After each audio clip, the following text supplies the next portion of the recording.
Doctor Pawase अर्धांगवायू पुनर्वसन आणि निसर्गोपचार केंद्र. निसर्गरम्य आणि प्रदूषणमुक्त वातावरणात 20 कॉटचे उत्तम मशिनरी आणि सर्व सुविधा उपलब्ध असलेले सुसज्ज निसर्गोपचार केंद्र. अर्धांगवायू, मान, पाठ, कंबर आणि सांधेदुखी, हातापायांना मुंग्या येणं, टाचदुखी, चेहऱ्याचा पॅरालिसिस, ॲक्युपंक्चर, फिजिओथेरपी, जलचिकित्सा, बाष्पचिकित्सा, योग चिकित्सा, मालिश चिकित्सा, चुंबक चिकित्सा, आहार चिकित्सा आणि माती चिकित्सा. संपर्क डॉक्टर रमेश पावसे, ठिकाण हिवरगाव पावसा, रायतेवाडी रोड, तालुका संगमनेर. संपर्क 9623 25 67 22. ज्या कुटुंबांचं आर्थिक उत्पन्नही 2.5 लाख रुपयांच्या आत आहे अशा महिलांसाठी राज्य सरकारनं मुख्यमंत्री लाडकी बहीण योजना सुरू केली आहे. या योजनेअंतर्गत लाभार्थी महिलांच्या बँक खात्यामध्ये दर महिन्याला 1,500 रुपये जमा केले जातात. मात्र ई-केवायसी नंतर संगमनेर तालुक्यातील 17,967 इतक्या लाडक्या बहिणी अपात्र झाल्यात.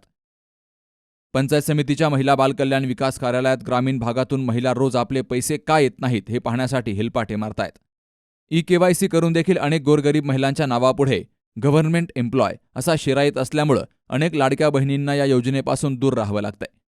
संगमनेर तालुक्यामध्ये योजना सुरू झाल्यावर 88,573 इतक्या लाडक्या बहिणींना लाभ मिळत होता. तर 31 डिसेंबरला केवायसी पूर्ण झाली. त्यानंतर 70,607 इतक्या लाडक्या बहिणींचे पैसे आले. मात्र केवायसी करताना काही चुका झाल्यामुळे किंवा शासनाच्या निकषात न बसलेल्या 17,967 लाडक्या बहिणींना या योजनेचा लाभ मिळणं बंद झालंय. मात्र यामध्ये अनेक महिला या गोरगरीब आणि मजुरी करणाऱ्या आहेत. त्यांच्या घरात कोणताही व्यक्ती गव्हर्नमेंट एम्प्लॉय नाही. असं असताना त्यांच्या नावापुढे हा शेरा आल्यामुळं या बहिणींचे पैसे बंद झालेत. माझं नाव नीता भागवत थोरात. माझ्या घरी नाही बंगला, ना गाडी, ना सर्व्हिसला कोणी. मी शेती काम करीत आहे. आता दररोज उठून लोकांच्या बांधा उभं राहायचंय मला. इथं आल्यावर चौकशी केली तर 2 महिने नोकरीला का विचारलं नाही, मी बोललो नाहीये म्हणून. मी पंचायत समितीत आलेले आहे. तिथं चौकशी केली.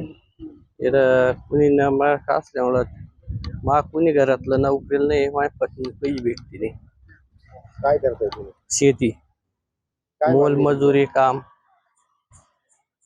काय बऱ्याच जणांना लाडक्या बहिणीचे पैसे आले नाही सर्वसामान्य, काय वाटतं? ते आता त्यांनी चौकशी करावं चांगली. विधानसभा निवडणुकीपूर्वी तत्कालीन महायुती सरकारनं या योजनेची घोषणा केली होती.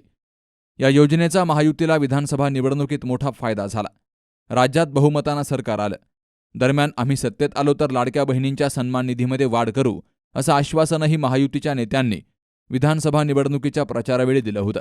मात्र सरकार सत्तेत येऊन आता 1 वर्ष पूर्ण झालंय. अजूनही 2,100 रुपयांबद्दल कोणताही निर्णय झालेला नाही. मात्र काही चुकीचे निकष लावून या लाडक्या बहिणींचे पैसे बंद होत आहेत. आगामी जिल्हा परिषद पंचायत समिती निवडणुकीमध्ये ग्रामीण भागातील महिला वर्गाला खुश करण्यासाठी सरकार पुन्हा एकदा मुदतवाढ देईल अशी शक्यता वर्तवली जातीय. मात्र खरोखरच ज्या गोरगरीब मोलमजुरी करणाऱ्या महिलांचे पैसे बंद झालेत त्यांचे पैसे चालू करणं गरजेचं आहे. Babasaheb Kadu, C news Marathi, Sangamner. Momable fertility and test tube baby centre. पालक होण्याचं स्वप्न आता होईल साकार. डॉक्टर एकता जगदीश वाबळे यांच्या momable fertility and test tube baby centre तज्ज्ञांसोबत तुमचं स्वप्न पूर्ण करा. सुरक्षित, यशस्वी आणि विश्वासार्ह उपचार. तुमच्या आयुष्यातल्या सर्वात सुंदर प्रवासाची सुरुवात आमच्यासोबत करा. कारण आम्ही देतोय अद्ययावत तंत्रज्ञान, अनुभवी डॉक्टर आणि वैयक्तिक मार्गदर्शन. आमच्या सेवा IVF, IUI उपचार, वंध्यत्व तपासणी, अंडाणू आणि शुक्राणू गोठवणं म्हणजेच फ्रीजिंग आणि दुसऱ्या प्रयत्नासाठी सल्ला. तेव्हा आई बाबा होणं आता शक्य आहे. कारण तुमचं स्वप्न आमचं ध्येय. ठिकाण 2रा मजला, Sanjeevan hospital and research centre, Nashik Pune road, hotel Prasad समोर, संगमनेर. संपर्क 8080 215 215.